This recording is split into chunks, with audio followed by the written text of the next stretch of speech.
Just calling I just can't imagine calling the police. Hello, this is Tiger, help! And they said that the police said that they fired a warning shot. Just kill that motherfucker, he's bad. This Tiger's bad.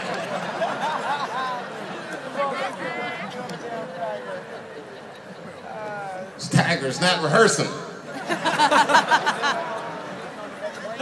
The news said that the Tiger chased one of his victims 300 yards. God damn. 300 yards. That's 3 football fields.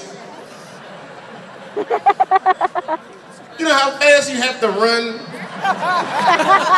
to outrun a tiger for 300 yards? That is fucking amazing. He probably woke up in the hospital with an NFL recruiter standing over his bed. You did good, son. Damn good. I know this is a bad time, but I'm with the Cincinnati Bengals. And you have the right stuff. That's what he wants to hear. Oh, that news story was packed with stuff, wasn't it? So one of the Tiger's victims were Mexican, and 2 of his other victims were Arabs. So, man, who does this Tiger work for? Homeland Security? God damn, this is fucking crazy. He's just mauling all of America's enemies. They might have trained him. You smell this chili powder and curry? Smell this salsa?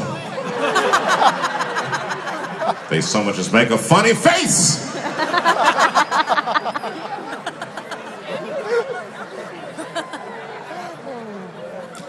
You know how you can tell these jokes are old? Because after Barack Obama was elected, all my friends told me that it was official that racism was over, and we can all breathe a sigh of relief. I can feel it. Doesn't feel like there's any more racism. Thank goodness. America has an African president. It's fucking. I never thought that would happen. It's amazing. And they captured Osama bin Laden. So we can all just, it's over. Everything's back to normal. So I'll just act like none of that shit ever happened. Not only did they capture Osama bin Laden, they shot him dead and threw that motherfucker in the bottom of the sea like Megatron, like they left room for a sequel. Maybe Osama will come back.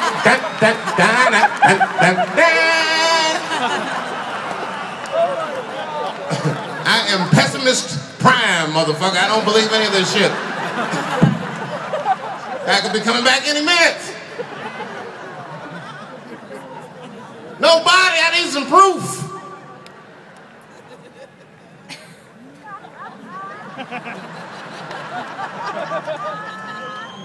What happened to Osama bin Laden? Where's the body? We threw it in the bottom of the ocean. Done with it.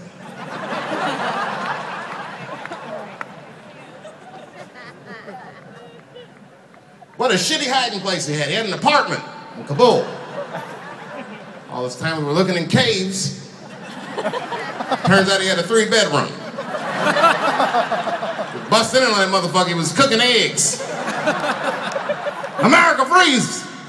He was looking out the window. He wasn't even thinking about the World Trade Center. He was just thinking about how wild life can be and just moving on with his life. Oh, yes. Motherfucking Facebook page was still open.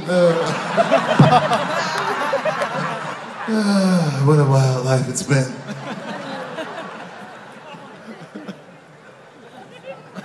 Shot that motherfucker. Freeze, America! Oh no! Blow!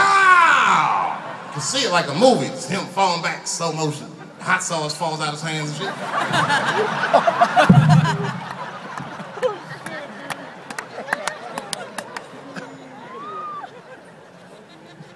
Take him to the bottom of the ocean.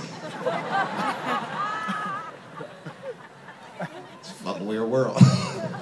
It's a weird world we live in. And the president's black.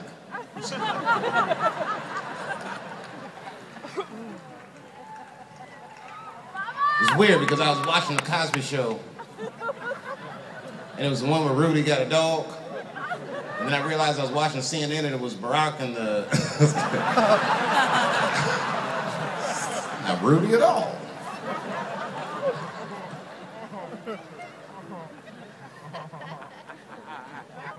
He called me, Barack Obama.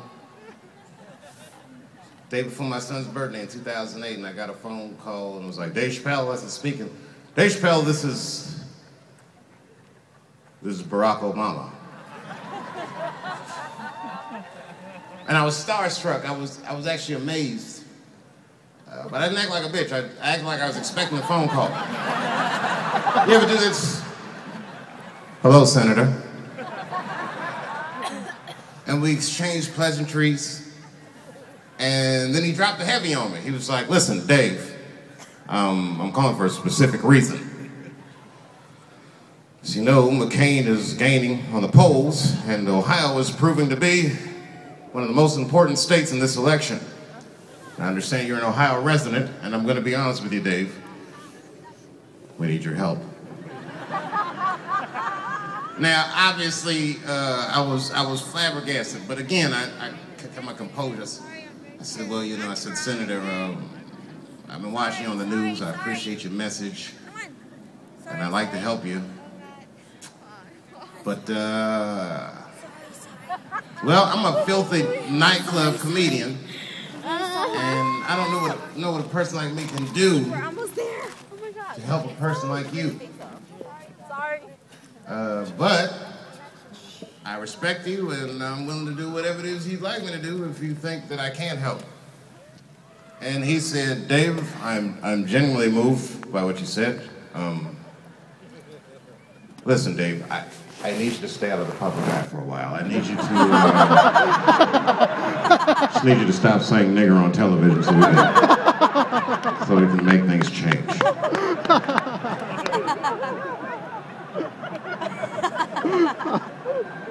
I got 4 more years to go. 4 more years to go. I tell you what, I did vote for Barack too in Ohio, and I voted at church. Felt like that was a little weird, something was wrong with that. But I didn't, but fuck it, I went. And I don't vote, really. And this is something I kind of resented. Like, okay, so I walk into the polling place, and as soon as I walk in there, the lady screams out, uh-oh, Barack's got another one, like this.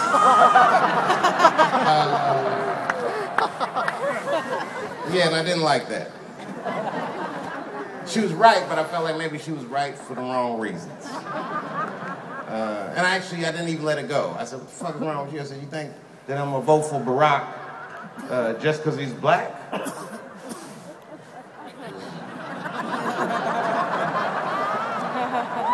she gave me the look like, come on, Dave Chappelle. Come on, Dave Chappelle, tell the truth. I said, well, hey, all right, fine, but don't forget I'm also rich. Because at that time, Barack's whole platform was, under my new tax plan, 95% of all Americans could conceivably get a tax break. And I was like, well, that's great, but guess who's in that 5% that's not gonna get a tax break? It's me, all right? And that's what it feels like to be me. I work all my life, make some money, and finally my dreams start coming true, and all of a sudden a black president comes out of nowhere and says, come on, Dave, let's be responsible. Oh, nigga, I just got this money! Come on, Barack! Dave, come on. Think about everybody. Think about everyone. Too many dreams came true at once, I guess. Don't fuck with the man in the yellow shirt.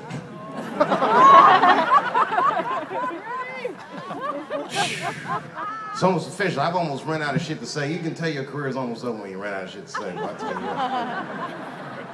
I was on stage the other night. I was just standing there. I didn't have anything to say. I was just looking.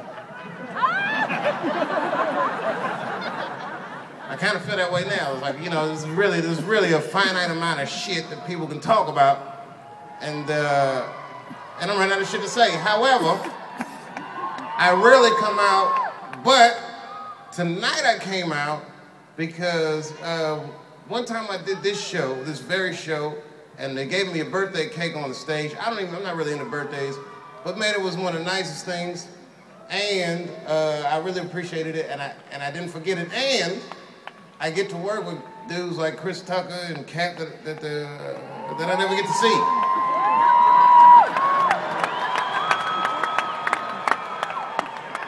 And I rarely get to see him. It's my own fault. I live in the middle of nowhere. I don't know what you just said, but you sounded serious about that shit. And whoever's sitting near him, watch that motherfucker. That sounded like the Malcolm X, get your hands out of my pocket type shit. They even put the spotlight on him.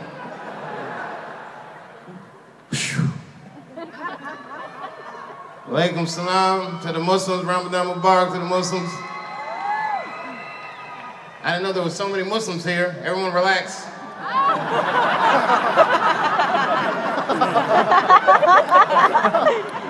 I mean, look, we all know that America unfortunately has a racial hot seat.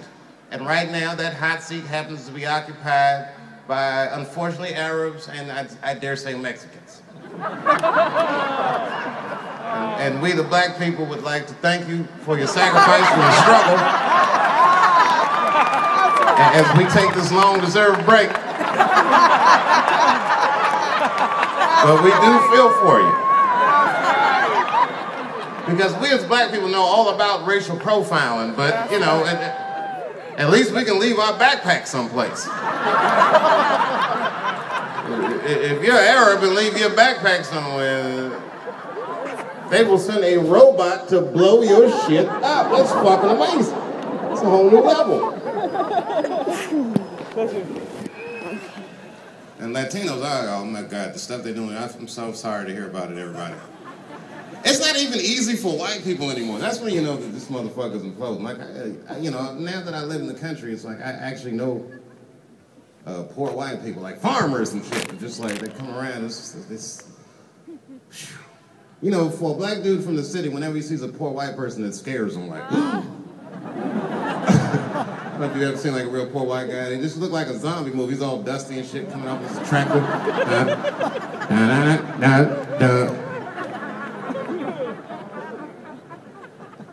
We're all in it together.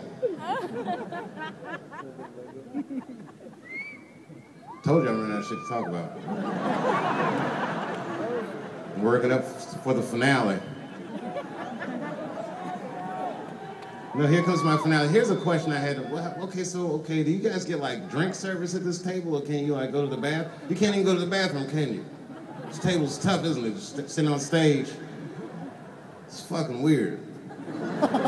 Just having them sitting there is just like fucking weird. I know you're somebody's friends though, right? Like, you know somebody backstage, no?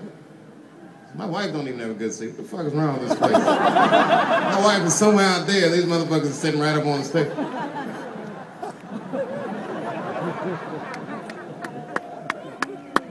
I'm totally joking. I don't mind you being there. It does make me a little nervous, but I'm assuming that someone with the yellow shirt patted you down. Floss and karate slippers on you.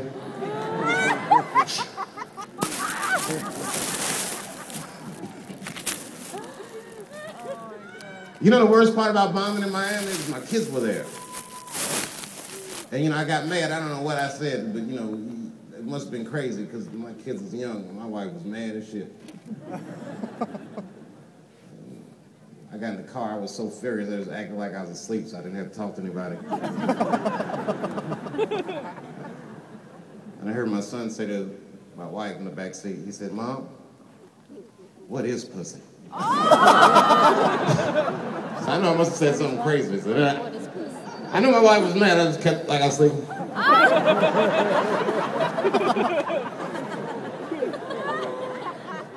She said, "Son, pussy is what keeps this family together." And then we drove off into the night. I love you, San Jose. I thank you. It's good to see you again. Good night.